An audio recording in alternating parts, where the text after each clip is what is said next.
irmãos e queridas irmãs, aqui estamos para mais uma prática da Evangelho Terapia.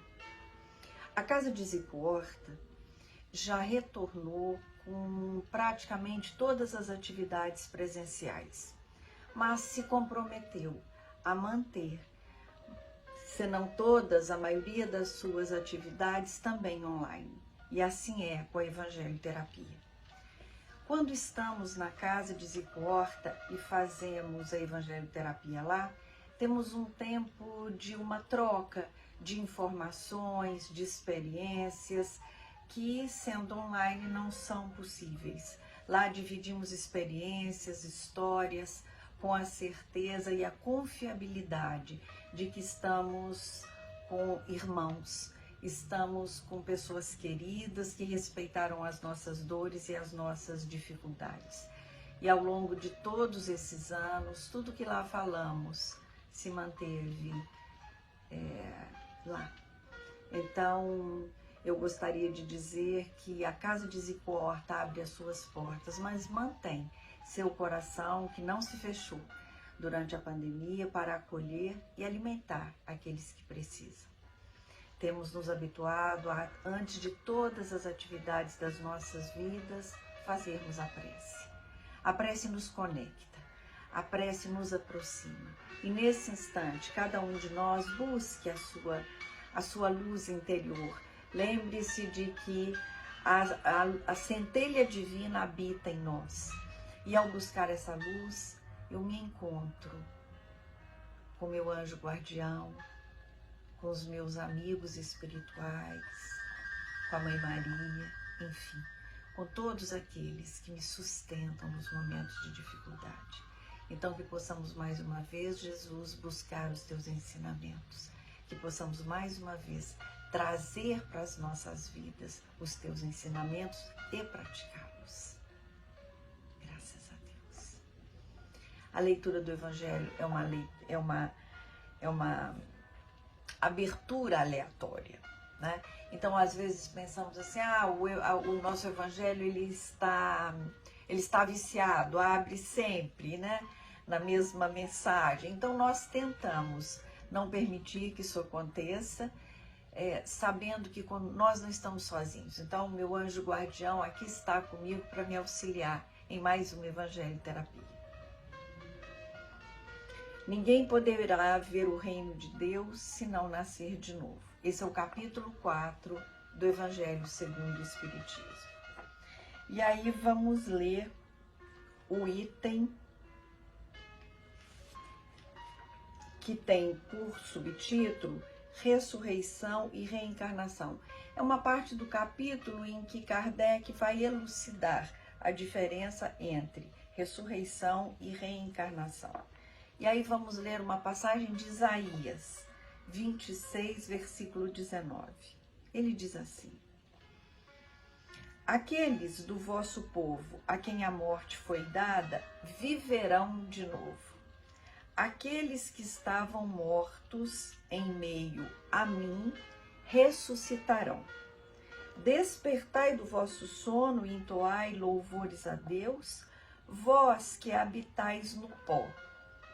Porque o orvalho que cai sobre vós é um orvalho de luz, e porque arruinareis a terra e o reino dos gigantes. E olha o comentário que Kardec faz.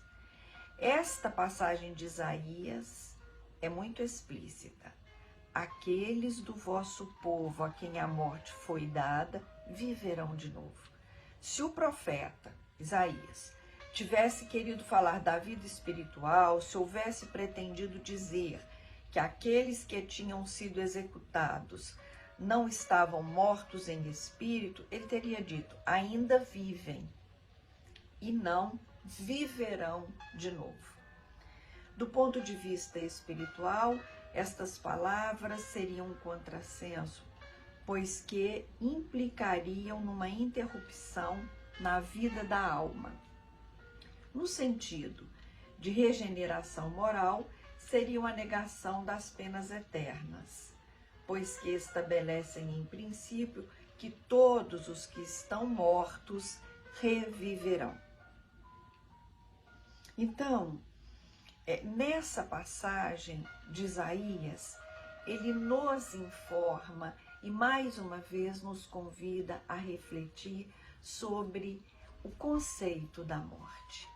Hoje, se nós nos perguntarmos o que mais tememos, o que mais nos angustia, o que mais causa sofrimento na maioria de nós, não em todos, mas na grande maioria, talvez pensarmos se amanhã eu estarei viva, se amanhã um querido meu estará vivo.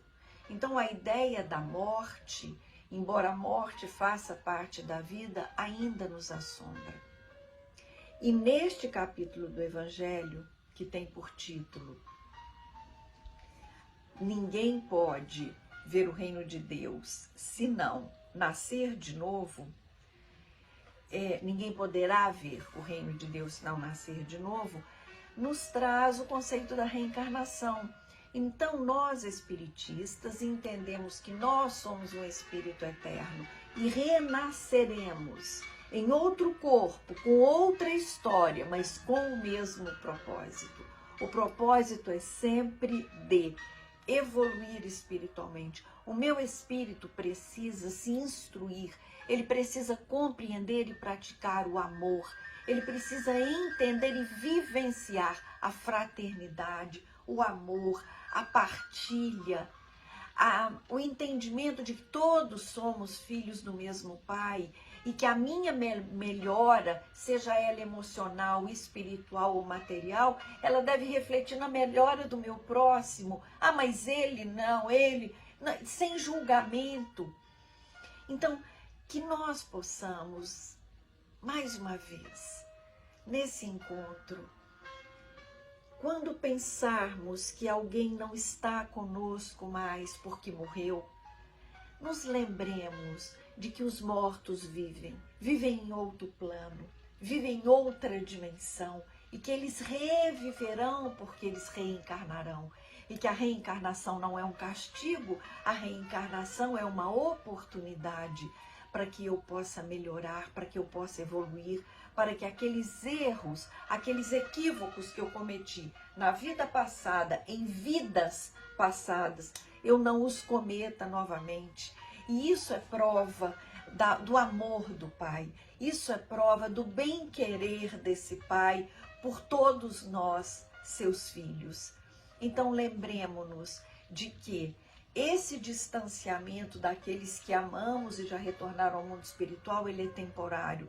Eu os encontrarei, eu estarei com eles, isso é muito variável, isso depende da trajetória de cada um. Nenhum de nós pode afirmar, se eu desencarnar hoje, com certeza, hoje encontrarei com a minha mãe. Não, hoje eu encontrarei com os meus atos. Hoje eu encontrarei com as minhas ações, hoje eu encontrarei com as minhas intenções. E a partir daí, quando eu, já despojada deste corpo, me reencontrar em essência, aí o meu caminho se abrirá. Então, se eu aqui pratiquei o amor, se aqui eu busquei viver os ensinamentos do Mestre, se aqui eu estive buscando ser coerente e congruente com os ensinamentos do Mestre Jesus, com certeza, quando eu me livrar deste corpo e o meu espírito reflexionar sobre todas as escolhas que eu fiz quando aqui estive, o meu caminho se abrirá de acordo com aquilo que eu fiz. Eu vou colher aquilo que eu plantei, o que não é diferente quando aqui estamos. Então, para isso precisamos compreender que as dificuldades, as faltas, as falhas e as dores fazem parte da nossa caminhada para a nossa evolução espiritual. Sempre, sempre o foco deve ser o meu espírito. Tudo que eu tiver material é para servir ao meu espírito e não o contrário. Então, meus queridos, vamos caminhar em direção à luz na prática do Evangelho, na prática da caridade, lembrando aquela máxima que o nosso Mestre nos deixou: ame ao outro como a si mesma, faça ao outro aquilo que a você gostaria que fosse feito. Que a paz do nosso Mestre Jesus permaneça conosco. Graças a Deus.